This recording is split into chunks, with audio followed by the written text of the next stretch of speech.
आज हमारा चैप्टर 5 का टॉपिक है सेंट्रीपिटल फोर्स और ये टॉपिक इस चैप्टर का सबसे इम्पोर्टेंट टॉपिक है। सेंट्रीपिटल फोर्स ऐसी फोर्स जो किसी बॉडी को सर्कल में मूव करवाती है उसको सेंट्रीपिटल फोर्स कहते हैं और उसको हम डिफाइन करते हैं force required to bend straight path of body normally into circle.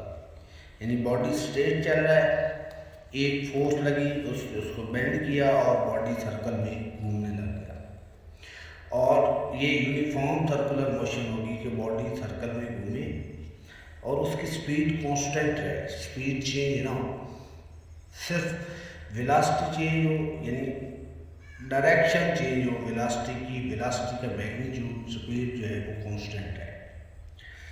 तो ये फोर्स हम कैलकुलेट करेंगे न्यूटन सेकंड लॉ से और इसकी वैल्यू होती है mv²/r। पहले हम सेंट्रीपिटल एक्सेलरेशन कैलकुलेट करेंगे जिसकी डायरेक्शन सेंटर की तरफ होती है। तो उसके लिए एक पार्टिकल हमारे पास होगा जिसका मास m है, वो सर्कल में मूव कर रहा है यूनिफॉर्मली। यहाँ पे ये बताना ज़रूरी है कि वेलोसिटी v1 का मैग्नीट्यूड इक्वल टू v2 के मैग्नीट्यूड इक्वल है और ये दोनों v स्पीड की इक्वल है, यानी स्पीड चेंज नहीं हो रही। हम एक पार्टिकल लेते हैं इनिशियली टाइम 0 पे, ये पॉइंट ए पे, थोड़े वक्फे बाद इंटरवल टाइम के बाद डेल्टा टी पे ये यहाँ पे आ जाता है बी पॉइंट। यहाँ पे जब पार्टिकल था तो उसकी वेलोसिटी हमने नोट की v1, यहाँ पे पार्टिकल पहुँचा तो उसकी वेलोसिटी होगी v2। वेलोसिटी में चेंज आ गई यानी वेलोसिटी की डायरेक्शन चेंज हुई है, मैग्नीट्यूड चेंज नहीं हुआ। बहरहाल वेलोसिटी चेंज होगी और जब कभी भी वेलोसिटी चेंज होती है तो there is acceleration, we have to calculate that acceleration. और आपको पता है कि एक्सेलरेशन होता है change in velocity over time interval. यहाँ पे जो delta v refer to change in direction है, ये याद रखना आपने कि वेलोसिटी में जो चेंज आई है ना, सर्कल में बॉडी मूव कर रहा है, वेलोसिटी की डायरेक्शन में चेंज आई है, ना कि उसके मैग्नीट्यूड में। जो मैग्नीट्यूड होता है वेलोसिटी को सबको पता है वो स्पीड होती है। We have to find basically two values, delta v delta t. Time कितना लगा है पार्टिकल को पॉइंट ए से बी तक जाने में। ये कर्व लेंथ जो है इसकी एस होता है आर्क लेंथ, ये कर्व डिस्टेंस ओवर स्पीड कर दें तो ये टाइम इंटरवल आ जाएगा। इसको ऊपर वाली इक्वेशन ए में पुट कर दें तो हमारे पास ये डेल्टा वी डेल्टा टी ये एस ओवर वी, तो ये वी ऊपर चला जाएगा, ए की वैल्यू आएगी delta v dot v over s. इसको इक्वेशन में कर दें। अब हमने फाइंड करनी डेल्टा वी, वेलोसिटी में कितनी चेंज आएगी। ये हम पहले बता चुके हैं कि वेलोसिटी में चेंज उसकी डायरेक्शन में चेंज है और किसी वेक्टर की डायरेक्शन में चेंज निकालने के लिए वो वेक्टर जो है आपको ड्रा करना पड़ता है। आप अगर नोट करें तो हम एक जो है दो वेक्टर ड्रॉ करते हैं। ये v1 वेक्टर की जगह पे यहाँ पे वेक्टर pq ड्रॉ करते हैं जो मैग्नीट्यूड और डायरेक्शन में v1 के इक्वल है, और एक वेक्टर इसी के v2 के पैरेलल rp ड्रॉ करते हैं जो v2 के पैरेलल है और इक्वल है। इनके बीच में एंगल थीटा है और यहाँ दो रेडियस के सर्कल के दो रेडियस के बीच में एंगल थीटा है।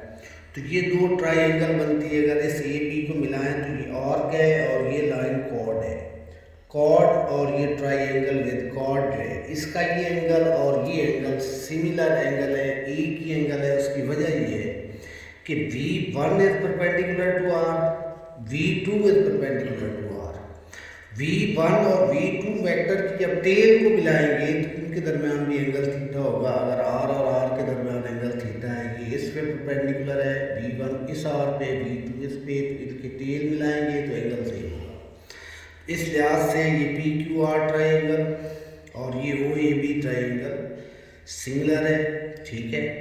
तो ये v1 है ये v2 है, दो वेक्टर का डिफरेंस ये डेल्टा वी है। We have to find that vector delta v. इन दो ट्राइंगल का ये सर्कल वाली और इस ट्राइंगल का आप कंपैरिजन ड्रॉ करें। इस साइड को आप डिवाइड करें इस कॉर्ड वाली साइड में, ठीक है, डेल्टा वी और कॉड ए बी। इस साइड को इस पे डिवाइड करें v one over r, v one का मैग्नीट्यूड लिखेंगे तो वी ओवर आर आ जाएगा। यहाँ पे हमारी एक अजम्पशन है कि जब हमने ऑब्जर्वेशन ली, लेट किया कि टाइम इंटरवल बहुत ही कम था, ideal case, delta T was approaching to zero, delta T tending to zero, उस केस में point A B are very close to each other. तो उस सूरत में हम लिख सकते हैं कि कॉड ए B is equal to R के B is equal to S. Arc और कॉड में इतना फर्क नहीं रहता, आप दो पॉइंट करीब करीब ले लें, बिल्कुल ए बी करीब करीब, तो ये कर्व लाइन भी स्ट्रेट हो जाती है। तो आर्क को कॉड के बराबर लिखा जा सकता है और एस, ऊपर वाले कॉड ए बी की जगह पे हम एस की वैल्यू पुट करेंगे, delta v over s is equal to v over r. यहाँ से डेल्टा वी जब फाइंड करेंगे तो क्रॉस मल्टीप्लिकेशन में एस ऊपर चला जाएगा, V dot S over R. तो that is the change in velocity, direction of velocity में जो चेंज आएगी और उसकी वजह से जो एक्सेलरेशन प्रोड्यूस हुआ, ये डेल्टा वी की ये वैल्यू। इस डेल्टा वी की वैल्यू को हम इक्वेशन 2 में पुट करेंगे, वी ओवर एस को पहले लिख लें, आगे ये डेल्टा वी की वैल्यू पुट कर दें, v dot S over r. S s cut गया, ए की वैल्यू आ गई वी स्क्वायर ओवर आर। तो अब ए की वैल्यू है, एक्सेलरेशन है, सेंटीपिटल एक्सेलरेशन है, वो एक्सेलरेशन है जिसकी डायरेक्शन हमेशा टुवर्ड सेंटर रहती है। तो आप फोर्स फाइंड कर सकते हैं, Newton second law, f is equal to m a. तो ए की value v square over r, f is equal to m v square over r, ये सेंट्रीफ्यूगल फोर्स है। इसके साथ एक और बात, बॉडी चूँकि सर्कल में घूम रहा है, जो बॉडी सर्कल में घूम रहा है उसकी लीनियर वेलोसिटी भी होती है, एंगुलर वेलोसिटी भी होती है, लीनियर डिस्प्लेसमेंट भी होता है, एंगुलर डिस्प्लेसमेंट भी होता है। उस सूरत में अगर आप इसको एंगुलर वेलोसिटी में लिखना चाहते हैं तो v को आर ओमेगा पुट कर दें।